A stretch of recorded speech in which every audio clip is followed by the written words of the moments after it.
The Indominus Rex wasn't Jurassic World's first hybrid, and it definitely wasn't the last. In fact, the franchise quietly shows us multiple pieces of evidence that other hybrids existed, long before the Indominus was ever revealed to the public. One of them was removed entirely before release, another was shown for less than a second on screen, and most people never even noticed. And then when you put these pieces together, they tell a very different story about what Jurassic World was actually doing behind the scenes. Because once you realise there were other hybrids, the real question isn't what they were, it's why none of them were never meant to be seen. What you're about to hear isn't speculation. This series examines the parts of Jurassic World that were never designed for guests, the assets, the experiments, and decisions that only existed behind restricted access. And these are the restricted files. To understand what really happened to Jurassic World's other hybrids and the things they kept in the dark, we have to start with the one they almost showed us.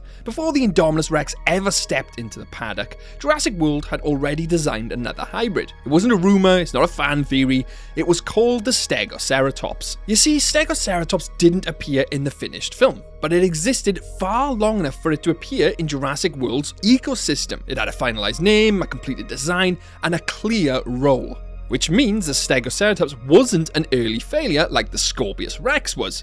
It existed long enough for it to matter, and yet when the film released, it was gone. No mention, no explanation, no in-universe acknowledgement. This tells us something extremely important. Jurassic World was already deciding which hybrids the public was allowed to know about. But Stegoseratops isn't the strongest piece of evidence here, because the film itself shows us something even harder to dismiss. Towards the end of Jurassic World, there's a brief moment in Dr. Wu's lab where we see a screen, and on this screen we don't just see the Indominus Rex. We see multiple hybrid thumbnails, different silhouettes, different body plans, different configurations. They aren't labelled, they aren't explained, but they're there.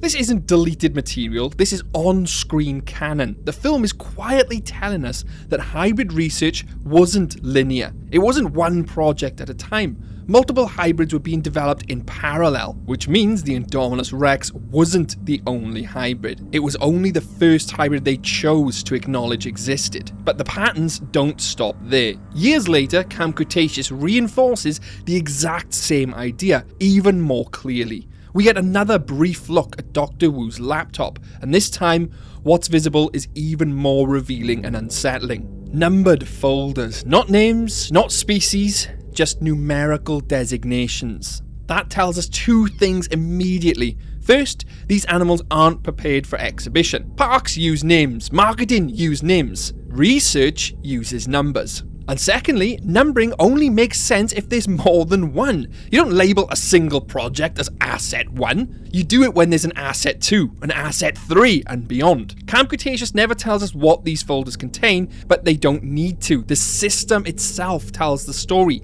Hybrid research didn't stop. It became organised, compartmentalised, and buried beneath access layers the public was never meant to see. The restricted layer. And once you accept that other hybrids existed alongside the Indominus, Jurassic World has a huge problem. Because dinosaurs don't just disappear. They need space, infrastructure, transport routes, security, and none of that appears on any guest-facing map we've ever seen. Which leads to a simple conclusion here. Jurassic World wasn't operating on a single map. Large-scale facilities don't function on public layouts, they use layers. A guest layer, obviously designed for safety and optics, a staff layer, designed for logistics and response, and a restricted layer, designed for things that cannot be acknowledged, research and development. Not hidden rooms, an entire operational overlay. This isn't speculation, it's exactly how military bases operate, how research facilities operate, how high-risk systems survive complexity. And while Jurassic World was the largest biological operation in history, and would have to require the same level of structure, only amplified. You see, it wasn't just hybrids they were keeping. Jurassic World inherited something else most people forget, that is, the legacy assets. Many people think because it's a new park, new assets, which is completely wrong. Let's not forget, Jurassic Park was there first.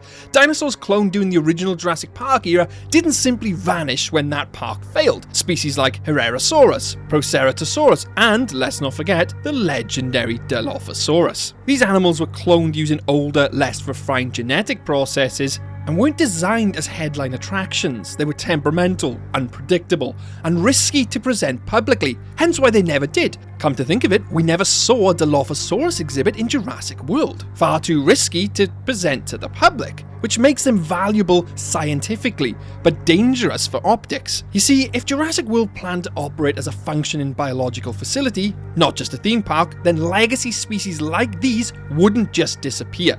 They would be retained, maintained, and restricted to back-of-house areas. Not on tour maps, not on tour routes, not on guest maps, and not advertised. Jurassic World didn't start fresh. It inherited everything that came before, including the mistakes. And we've seen this pattern before. The Troodon. Introduced through auxiliary material and reinforced through the live experience, the Troodon occupies a strange place in the fandom. Not a guest attraction, it's not promoted, and was only accessed to be trained by staff. Highly intelligent, nocturnal, venomous, behaviorally unpredictable, not something you put behind any type of glass. Something you observe in isolation. And notice where the Troodon encounters are always placed, off the tour, away from the crowds, outside the public experience. That's not an exhibit, that's a restricted asset.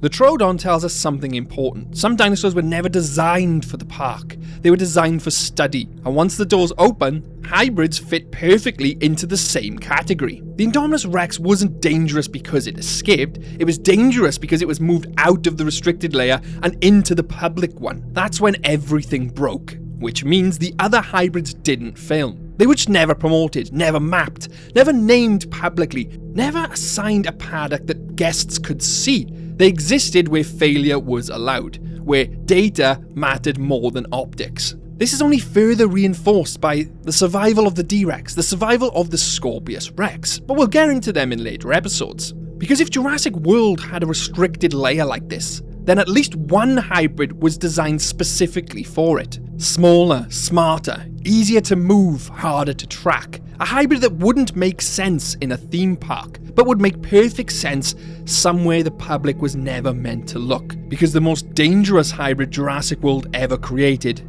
never needed a paddock at all. And that's what comes next.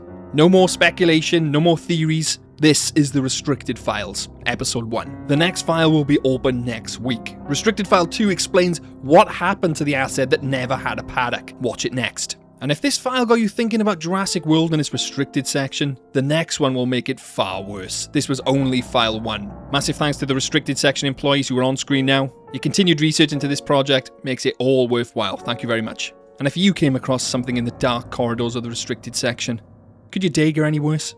You bet Jurassic can. Catch you later.